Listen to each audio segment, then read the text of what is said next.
ગોપીજનોએ માગ્યું કે હે કૃષ્ણ, તમારા કર કમળને અમારા મસ્તક પર ધરી અમને અભયનું દાન કરો. ભગવાનની માયા મોહ ન પમાડે એવું એક અભય, જન્મ મરણનો ફેરો ટળે એવું અભય, અને ભગવાન અને ભક્ત વચ્ચે કોઈ પણ પ્રકારની લઘુતા ગ્રંથિ, ગુરુતા ગ્રંથિ, ન્યૂનતાપણું ન થાય એવો અભય. આમ 4 પ્રકારના અભય માટે ભગવાનના હસ્તકમળ મસ્તક પર પધરાવવા માગણી કરી. બીજી વસ્તુ એ માગી કે મદન પણ પોતાનો મત છોડી દે એવું આપનું આ અનંગ કંદર્પ કોટી લાવણ્ય સ્વરૂપ છે. એ સ્વરૂપના એ મુખારવિંદના દર્શન કરી જન્મ સફળ થઈ જાય, કેવળ આનંદનો જ અનુભવ થાય, કલેશનું સર્વથા નિવારણ થાય એવા આપના મુખારવિંદનું દર્શન અમને થાય. ત્રીજું અભય દાન માગ્યું કે અમારા હૃદયમાંથી, હૃદયની અંદર આપના યુગલ ચરણારવિંદનું સદાય માટે સ્થાપન કરો. ચોથું અને શ્રેષ્ઠ કૃષ્ણ અધરામૃતના સ્વાદની સિદ્ધિ માગી.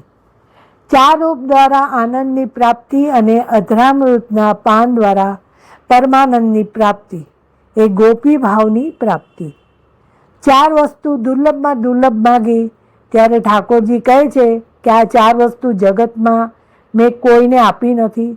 તમારો એવો તો શું અધિકાર છે કે હું તમને આ 4 વસ્તુ આપું? ત્યારે ગોપીઓ કહે છે કે અમે તમારી પ્રેમ લક્ષણા ભક્તિ કરીએ છીએ. અમે દાવો કરીને કહી શકીએ છીએ કે આપે દાન કર્યું છે તે માટે અદ્વિતીય છે. ભગવાન કહે છે કે તમારો પ્રેમ અદ્વિતીય છે, એમાં શંકા નથી. પણ હું તમને પૂછું છું કે તમારો પ્રેમ જો સાચો હોય તો હું અદૃશ્ય બની ગયો છું, તો મારા વગર તમે જીવંત કેમ છો? તો ગોપીજનો કહે છે કે હે કૃષ્ણ, અમારો પ્રેમ સાચો છે. પ્રેમ અને સહચર્યને કદી પણ એક સ્થાનમાં મૂક્યા નથી. તારું સહચર્ય નહીં પણ તારા સાહચર્ય માટે અભિપ્સા છે, ઊંડે ઊંડે તલસાટ છે, પણ તારો પ્રેમ અને તું એ અમારા માટે અનિવાર્ય છે. તારું સાહચર્ય અનિવાર્ય નથી, એ તો અમારો ભાવ છે. પ્રેમ એ આરાધના છે, પ્રેમ એ સાધના છે. પ્રિયતમનું મિલન વિપ્રયોગમાં થઈ ગયું પછી પ્રત્યક્ષનું શું કામ હોય છે?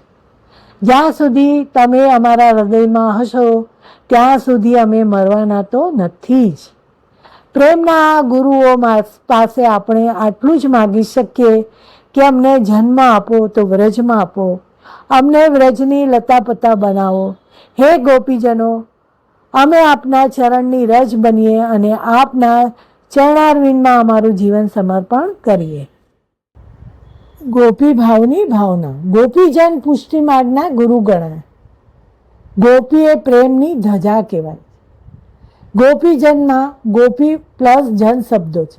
એમાં સ્ત્રી ભાવ અને પુરુષ ભાવથી પર એક અનન્ય પ્રેમ ભાવ છે, નિષાદનતાનો ભાવ છે. પ્રેમ લક્ષણા ભક્તિનું એ પ્રાણભૂત રહસ્ય છે. પ્રેમ જગત અર્થાત ભક્તિના માર્ગમાં સૌ જીવ છે.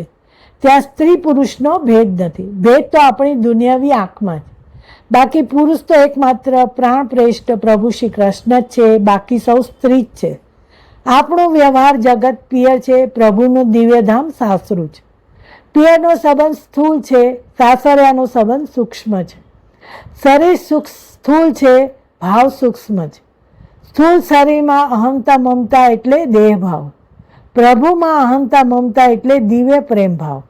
ગોપીજનોએ લોકવેદની મર્યાદાઓ તોડી પ્રભુ સાથે સાચો પ્રેમ જોડ્યો. ત્યાં એમનો સંસારી ભાવ ઓગળી ગયો. સ્ત્રી પરણીને સાસરે જાય એટલે માતા પિતા ભાઈ બહેન વગેરે પિયરિયા સાથેનો સંબંધ ગૌણ વ્યવહાર પૂરતો રહે.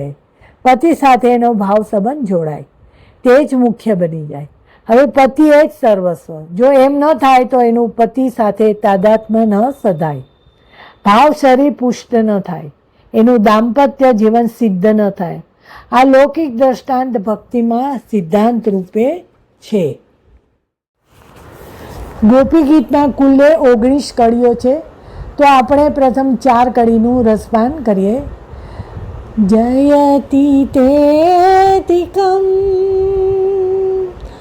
जन्मना व्रज श्रयत इंदिरा सस्वदत्रहि नैतदृश्यता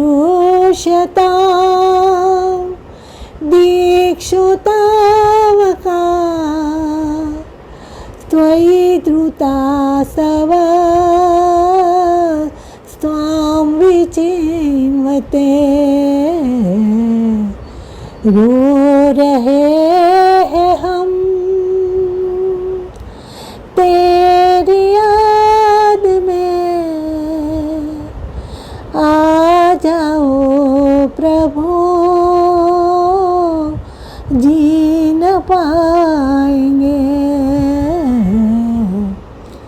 ગોપી ગીત ગાઈએ ત્યારે આપણી 5 ઇન્દ્રિયોને પ્રભુનો સ્પર્શ થાય.